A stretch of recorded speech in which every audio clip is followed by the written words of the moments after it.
আসসালামু আলাইকুম, আমার নাম সাজিদা সারা।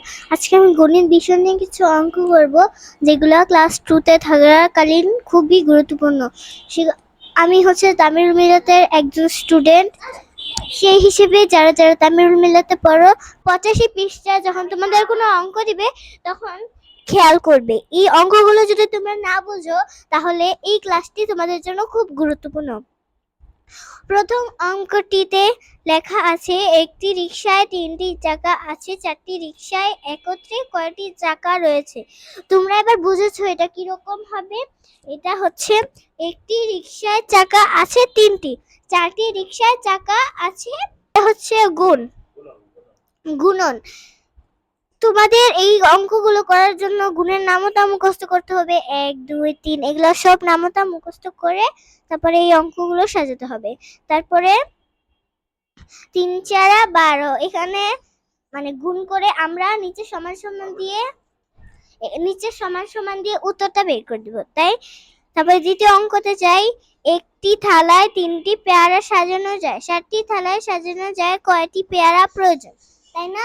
এইখানে তোমরা হয়তো ভাবছো যে এইটা কিভাবে করব। এটাও অনেকই সহজ, উপরেরটার মতো। একটি থালায় পেয়ারা সাজানো যায় 3টি, 7টি থালায় পেয়ারা সাজানো যায়। তারপরে তোমরা আবার উপরেরটার মতো, এটাও কিন্তু 3-এর নামতা, কারণ যেই সিরিয়ালে 3টা যদি অঙ্ক থাকে তাহলে সেগুলো এক নামতারই হবে। সেটাও 3 7 21। তাহলে আমরা আবার ওইটার মতো গুণন করে তারপর নিচে সমান সমান দিয়ে তারপর এটার উত্তরটা বের করব। তারপর আমরা 3 নম্বরে যাই। একটি পরিবারে 3 জন সদস্য থাকলে এরূপ 9টি পরিবারে কতজন সদস্য থাকবে? তাহলে আমরা এটা একটু কঠিন। তারপরে আমরা এটাকে কিভাবে, একটি পরিবারের সদস্য জন 9টি পরিবারের সদস্য জন।